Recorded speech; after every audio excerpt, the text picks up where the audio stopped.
Olá, meu caro ouvinte, muito obrigado por se juntar a nós para mais um programa Sabedoria para o Coração. Estamos em nossa minissérie natalina, Os Mitos, Mensageiros e Mistérios do Natal. Esta é a segunda parte e o título da nossa meditação é Mensageiros Improváveis. De vez em quando passo de carro pelas ruas do meu bairro e vejo balões rosas ou azuis amarrados nos portões de algumas casas.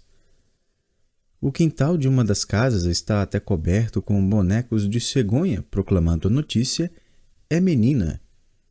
Essas são simplesmente mais formas que casais encontram de anunciar ao mundo o nascimento dos seus filhos. Quando vejo esses anúncios, surge em mim um sentimento de alegria e um de preocupação por esses casais. Fico imaginando como estão, especialmente se aquele é o seu primeiro filho. Estão passando noites sem dormir direito. Suas agendas estão de ponta cabeça. O balcão da cozinha está lotado de mamadeiras e o cesto de roupa suja, cheio de pijamas, toalhas úmidas e lençóis. E isso para não mencionar o cheirinho, não é? Você conhece aquele cheiro? Pois é uma combinação de creme de bebê, talco e fraldas recheadas. Esse aroma toma conta da casa inteira e segue você até para o trabalho. Essa nova fase da vida e esse novo estilo de vida é o que chamo de confusão. Existe a confusão daqueles primeiros dias e semanas. Durante esse tempo, é basicamente garantido, especialmente se você está exausto e com os olhos quase fechando de tanto sono, que se encontrará com outra mãe que acabou de ter o primeiro filho também.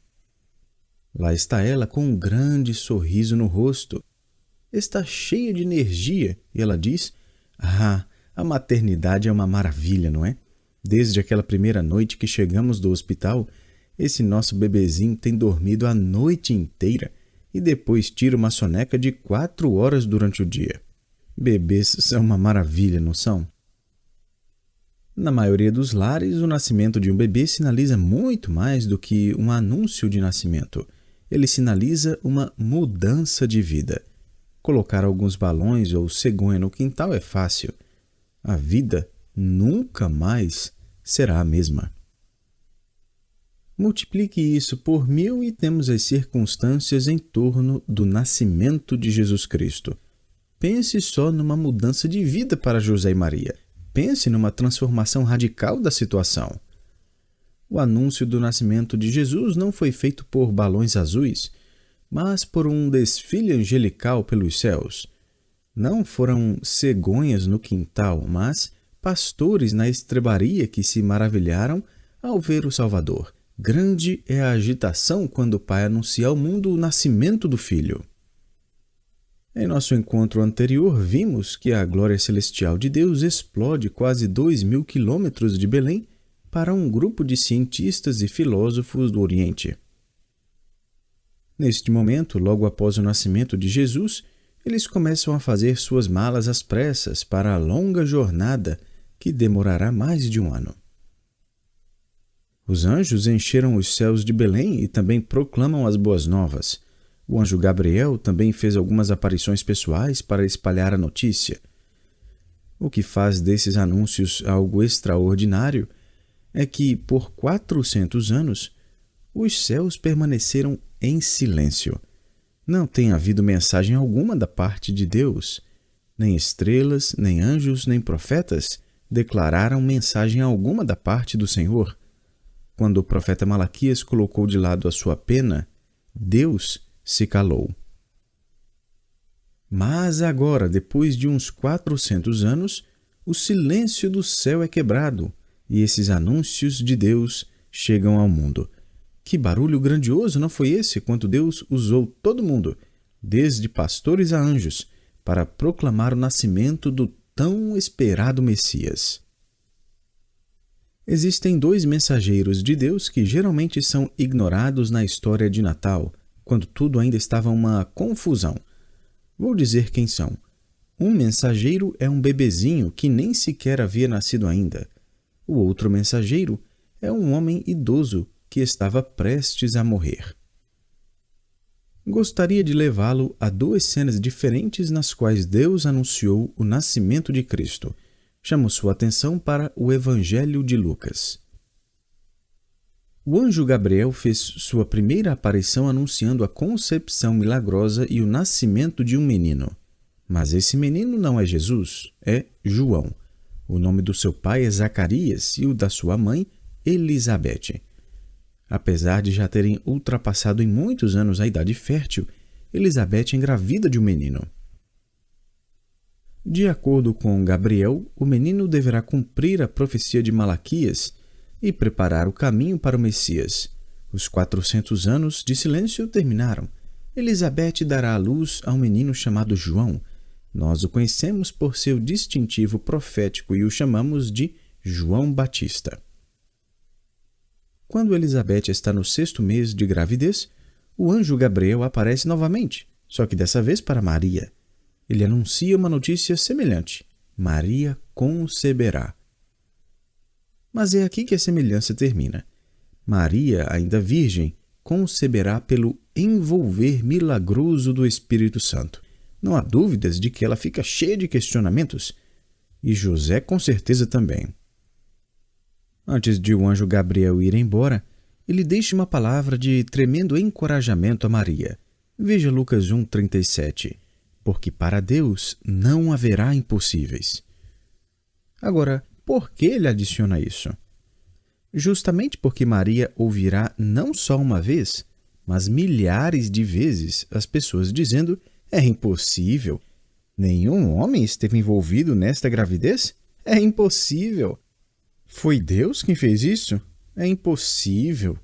Você, Maria, grávida com o Messias? É impossível isso. Maria poderia dizer: era exatamente isto que o anjo sabia que vocês diriam. É impossível, mas com Deus não há impossíveis. E para quem Maria corre? Aonde ela vai em busca de compreensão? Para onde ela pode correr em busca de conselho e ajuda? O próprio Gabriel deixou uma dica com ela no verso 36, quando disse: E Isabel, tua parenta, igualmente concebeu um filho na sua velhice, sendo este já o 6º mês para aquela que diziam ser estéril. É como se o anjo Gabriel dissesse: outro bebê milagre está a caminho, outra impossibilidade está prestes a se tornar uma realidade. Assim como Sara dos tempos antigos, Elizabeth e Zacarias esperam o seu primeiro filho. Não sabemos se Maria contou a novidade para seus pais. Também não sabemos quanto ela compartilhou com José. O texto apenas nos informa de que ela partiu numa viagem de 3 dias para ver seus parentes, cujas vidas também estavam prestes a ser transformadas para sempre. Leia comigo esse encontro nos versos 39 a 40 de Lucas 1. Naqueles dias, dispondo-se Maria, foi apressadamente à região montanhosa, a uma cidade de Judá. Entrou na casa de Zacarias e saudou Isabel. Preste atenção agora ao verso 41. Ouvindo esta a saudação de Maria, a criança lhe estremeceu no ventre. Então Isabel ficou possuída do Espírito Santo. Elizabeth diz no verso 44, pois logo que me chegou aos ouvidos a voz da tua saudação, a criança estremeceu de alegria dentro de mim. Entenda bem que não se trata aqui de um chutezinho na barriga ou um pulinho na piscina. Este é um pulo forte. O verbo grego aqui empregado também se refere ao salto de uma ovelha nos campos. Por que o filho de Elizabeth saltaria dessa forma? Bom, para começar, o Espírito Santo o induziu a reagir dessa maneira, já preparando-o para ser o precursor do Messias. Esse bebê é um profeta do Antigo Testamento, e profetas desse período contavam com uma unção especial do Espírito Santo para executar o seu ministério profético. Conforme o anjo Gabriel claramente disse a Zacarias, João será cheio do Espírito Santo já do ventre materno. Lucas 1,15. Esse salto, portanto, foi a primeira expressão profética de João. Essa foi a sua primeira profecia a respeito do Messias, o qual tinha sido concebido apenas 3 dias antes. Por mais incrível que pareça, o profeta bebê faz sua primeira proclamação profética de dentro do útero. Ele tem 23 centímetros de comprimento e pesa só 1 quilo, mas já está tomado de alegria. Podemos fazer um parêntese rápido aqui e perguntar o que isso tem a dizer sobre a vida de um bebê ainda dentro do ventre. Vou dizer o que isso significa. Ele é uma vida humana, é uma vida. Aos 6 meses, João experimentou sentimentos. Aos 6 meses, João reagiu com a adoração movida pelo Espírito Santo. João, ainda dentro do ventre materno, ouviu a voz de Maria. Ele reagiu fisicamente à presença do Messias. E aos 6 meses, ainda dentro do ventre de Elizabeth, ele deu um salto como expressão de adoração. João dançou de alegria na escuridão do ventre materno. É impossível. Lembre-se, não há impossíveis para Deus. Que encontro maravilhoso ocorreu aqui entre essas duas mulheres. Pense só em tudo quanto elas têm em comum nesse cenário tão incomum. Ambas conceberam milagrosamente, estando grávidas somente pelo agir de Deus. Tanto Elizabeth como Maria terão filhos anunciados pelo anjo Gabriel, e ambas terão filhos que cumprirão profecias do Antigo Testamento. No verso 56, Lucas nos conta que Maria ficou com Elizabeth e Zacarias por 3 meses e depois voltou para a casa de seus pais e para José. A essa altura na história, José já recebeu em um sonho a visita de um anjo que foi provavelmente Gabriel, avisando-o que Maria estava grávida pela mão de Deus. Quando avançamos a fita para depois do nascimento de Jesus, encontramos outro mensageiro de Deus. Esse mensageiro não é um bebezinho que nem sequer nasceu ainda para morar do lado de fora do útero. Esse mensageiro é um senhor de idade, que provavelmente tem pouco tempo de vida. Antes de observarmos esse encontro, leia comigo Lucas 2:22 para entendermos o cenário. Passados os dias da purificação deles, segundo a lei de Moisés, levaram-no a Jerusalém para o apresentarem ao Senhor. Imagine só isso. Eles estão levando Jesus para apresentá-lo cerimonialmente perante o Senhor. Deus Pai e Deus Espírito observam a apresentação do Deus Filho em carne, Deus sendo apresentado a Deus. Com essa apresentação no templo, José e Maria cumprem a prescrição da lei de Moisés. De acordo com o livro de Levítico, Deus mandava a mulher se purificar por meio de sacrifícios. Após o nascimento de um filho, a mãe estava barrada de frequentar o santuário por 40 dias. Depois disso, ofertas eram realizadas e ela retornava à comunhão plena com a Assembleia de Adoradores. Isso já indica que Maria não era uma mulher imaculada, ou seja, sem pecado. Maria não estava acima da lei de Moisés. Maria, assim como todos os demais seres humanos, tinha que observar as prescrições da lei a fim de poder ter comunhão com o Senhor. Conforme a lei, ela ficou impura até que esses sacrifícios foram feitos em seu favor. Já que José e Maria estavam perto o suficiente de Jerusalém, eles viajaram os 10 quilômetros para fazer as ofertas pessoalmente. Lucas 2:24 diz que Maria e José ofereceram um par de rolinhas ou 2 pombinhos. Se tivéssemos tempo para olhar mais detalhadamente a oferta pela culpa que era feita em favor da mãe, descobriríamos que a lei de Moisés exigia, na verdade, um cordeiro. Levítico 12 descreve as prescrições legais para a mãe e define a oferta nesses termos.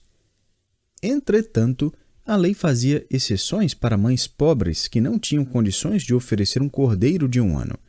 Ao invés de um cordeiro, elas poderiam oferecer um par de rolinhas ou pombinhos. Essa era chamada de a oferta do pobre. Os magos da Babilônia ainda não tinham chegado, já que seus presentes de ouro teriam dado a Maria condições de comprar o melhor cordeiro da terra. Mas, por enquanto, o casal ainda é muito pobre. Como sabemos disso? Porque aqui nesse verso lemos que eles ofereceram 2 pombinhos ao invés de um cordeiro. Eles não tinham dinheiro para comprar um cordeiro. Mas perceba bem o seguinte, eles na verdade trouxeram sim um cordeiro. Eles trouxeram o Cordeiro de Deus. Lá estão eles apresentando seus animais sacrificiais no templo.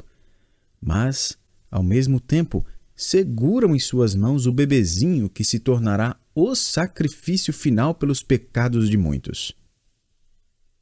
Mas havia alguém que sabia bem o que estava se passando. Antes de José e Maria chegarem até os sacerdotes para fazer a oferta, eles são interceptados por um velhinho. Leia comigo Lucas 2, do 25 ao 28. Havia em Jerusalém um homem chamado Simeão, homem este justo e piedoso que esperava a consolação de Israel, e o Espírito Santo estava sobre ele. Revelara-lhe o Espírito Santo que não passaria pela morte antes de ver o Cristo do Senhor.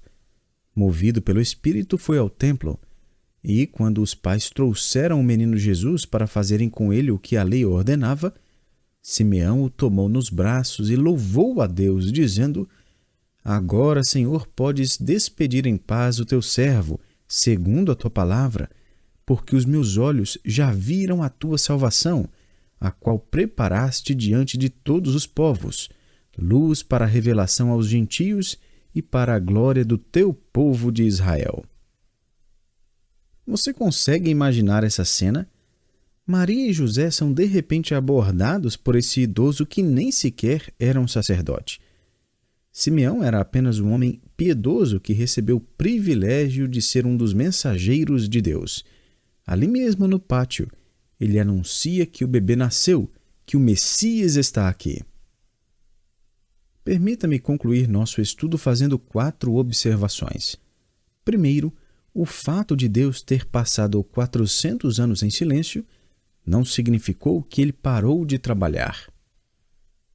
Silêncio e soberania fazem uma combinação que nenhum de nós gosta. Entretanto, encoraje-se e encha-se de esperança durante dias tenebrosos de silêncio. Deus ainda está trabalhando. Segundo, a mensagem de Deus tende a ser ouvida mais por aqueles que desejam ouvi-la.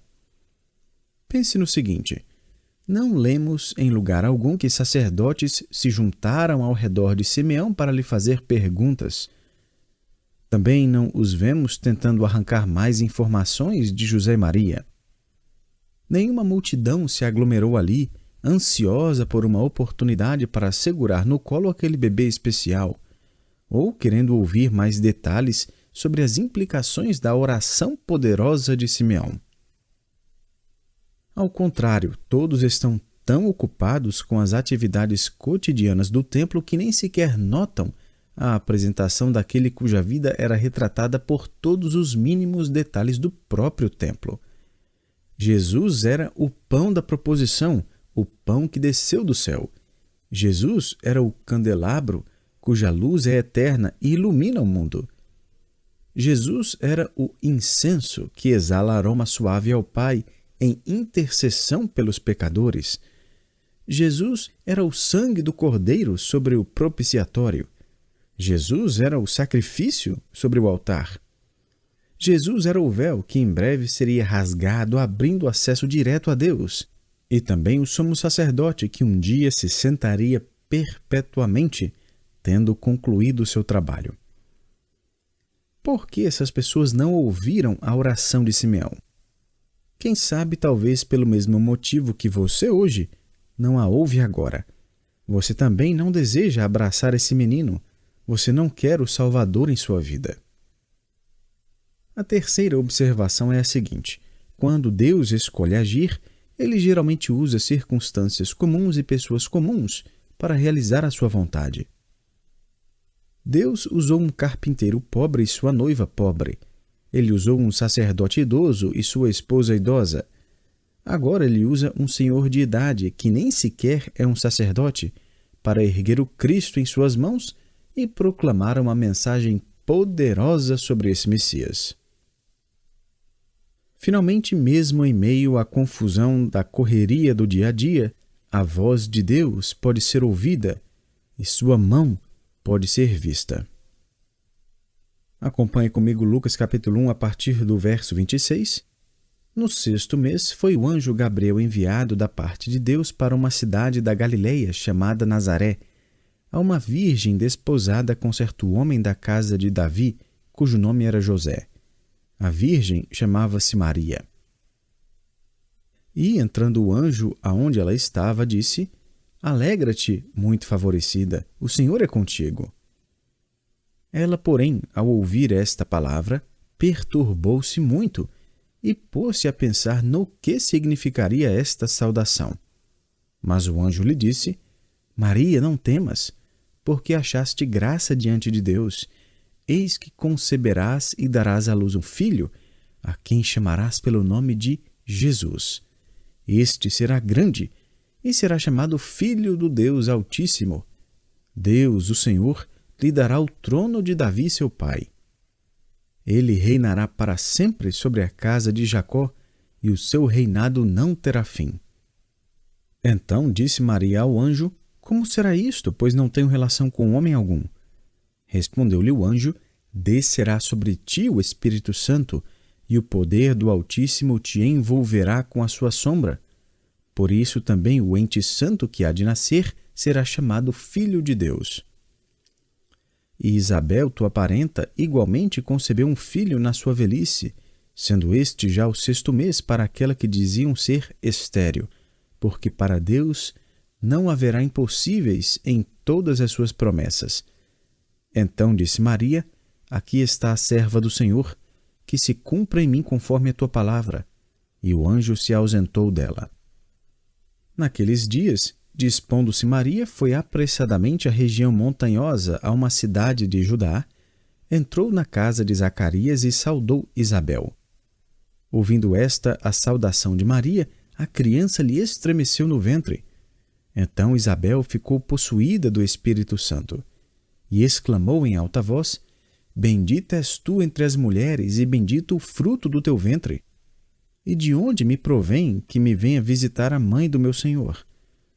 Pois, logo que me chegou aos ouvidos a voz da tua saudação, a criança estremeceu de alegria dentro de mim.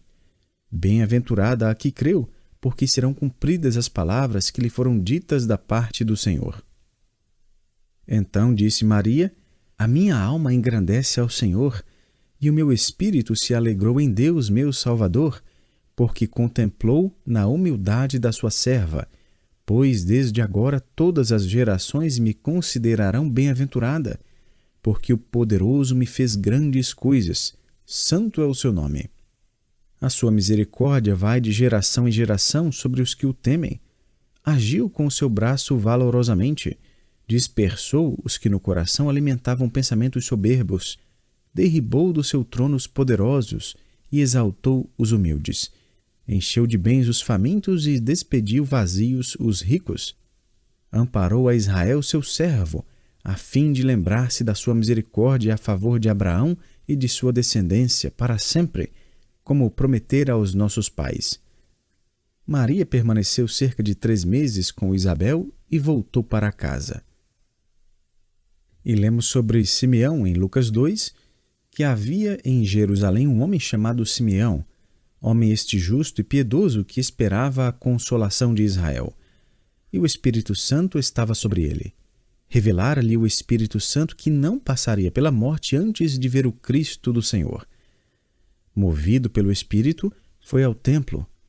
E quando os pais trouxeram o menino Jesus para fazerem com ele o que a lei ordenava, Simeão o tomou nos braços e louvou a Deus, dizendo: Agora, Senhor, podes despedir em paz o teu servo, segundo a tua palavra, porque os meus olhos já viram a tua salvação, a qual preparaste diante de todos os povos, luz para a revelação aos gentios e glória do teu povo de Israel.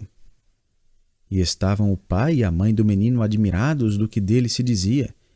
Simeão os abençoou e disse a Maria, mãe do menino: Eis que este menino está destinado tanto para a ruína como para levantamento de muitos em Israel, e para ser alvo de contradição. Também uma espada traspassará tua própria alma, para que se manifestem os pensamentos de muitos corações. Muito obrigado, querido ouvinte, por acompanhar mais este estudo. Convido você para a terceira mensagem da minissérie natalina, Os Mitos Mensageiros e Mistérios do Natal. O título da nossa terceira mensagem será Mais do que a Lenda de Zeus. Veremos alguns mistérios do Natal. Veremos o mistério da divindade e da humanidade de Jesus, bem como as ações de Satanás, negando a divindade plena de Jesus e sua perfeita humanidade por meio de falsos ensinos. Veremos como Satanás dilui a divindade e a humanidade de Jesus ao falsificar a mensagem verdadeira. Além disso, tentaremos responder a pergunta por que era necessário que Jesus Cristo fosse plenamente humano e também por que era necessário que Jesus Cristo fosse totalmente Deus. Esses são alguns dos mistérios em torno do Natal. Convido você para acompanhar o nosso próximo estudo. Que Deus o abençoe e até lá.